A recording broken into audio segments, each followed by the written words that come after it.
درود، امیدوارم حالتون خوب باشه.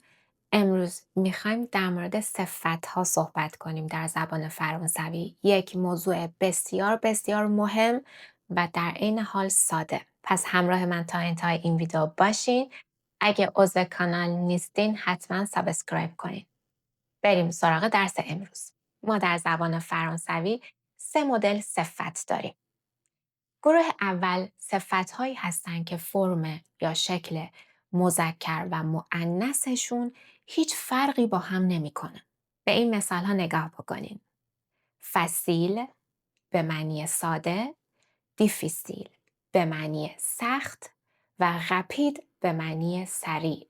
ما میگیم une leçon facile یا une leçon difficile.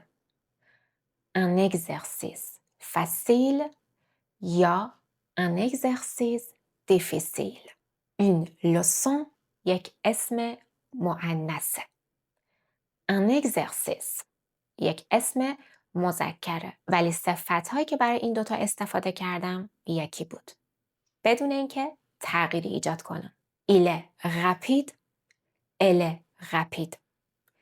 دوتا فرم مذکر و مؤنث صفتاشون یه شکله. خیلی راحته. گروه دوم صفتهایی هستن که فرم مؤنثشون فقط یک ا اضافه داره در انتهای صفت. مثل grand که برای مذکر استفاده میشه و grande که برای مؤنث استفاده میشه. petit که برای مذکر استفاده میشه و petite که برای مؤنث استفاده میشه. content فرم مذکر و contente فرم مؤنث. Il est content, elle est contente. فرم مؤنثمون صفتمون فقط یک ا اضافه داره. Une petite maison, une grande maison, un petit appartement, un grand appartement. پس فرم مؤنث فقط یک ا اضافه داشت. فرم سوم صفت‌هایی هستند که فرم مذکر با مؤنث کاملا متفاوته و بعضی وقتا فرم مذکرمون 2 تا حالت داره. حالا چرا 2 تا حالت؟ به این مثال ها نگاه کنید. Un beau garçon, un bel homme. فکر میکنیم فرقشون چیه؟ چون جفتشون اسم مذکرن ولی صفت‌ها تغییر کرده. یعنی فرم نوشتاری و خوندنشون تغییر کرده. جفتشون یه معنی رو میدن. به معنی زیبا. علتش اینه که با حرف اش موه شروع شده که اش موه جزو حروف صدادار حساب میشه. وقتی اسم مذکرمون با حرفهای صدادار شروع میشن به علاوه اش موه فرم صفتمون تغییر میکنه. اینم لیست حروف صدادار. صفت بو به معنی زیبا. ما میگیم un beau garçon فرم مذکره.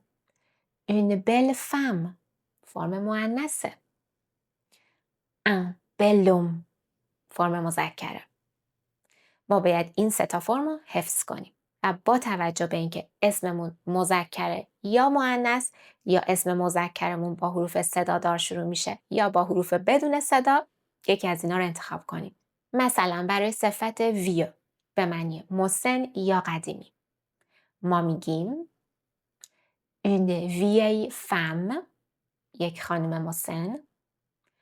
un vieil homme یک آقای مسن یا میگیم un vieux chien یک سگ مسن.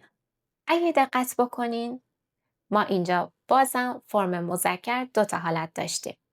اونی که با حرف صدادار شروع شده که البته اش موه جزو حروف صدادار حساب میشه. بهش گفتیم وی. برای مؤنث فقط یه فرم داشتیم وی و برای مذکر با حروف بدون صدا گفتیم ویو.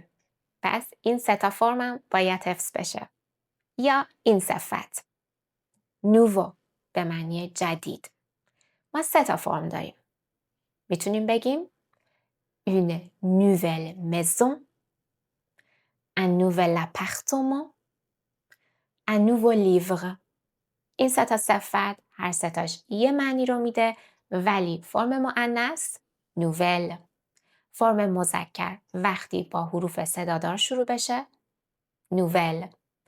فرم مذکر وقتی با حروف بدون صدا شروع بشه نوو. ما یک دنیا صفت داریم در زبان فرانسوی. من فقط توی این درس خواستم بهتون بگم که ما 3 مدل صفت داریم تو 3 تا گروه و باید اینها حفظ بشن. توضیحش با من، حفظ کردنش با شما. من یک فایلی درست کردم میذارم تو کانال تلگرامم. شما باید این صفت ها رو حفظ کنید. لینک کانالم هم میتونین توی دیسکریپشن پیدا کنین. واسه من تو کامنت بنویسین که کدوم صفت از همه سخت‌تر بود. اگه این درس واسهتون مفید بود، لایک یادتون نره. روز بسیار بسیار خوبی داشته باشین. خدا نگهدار.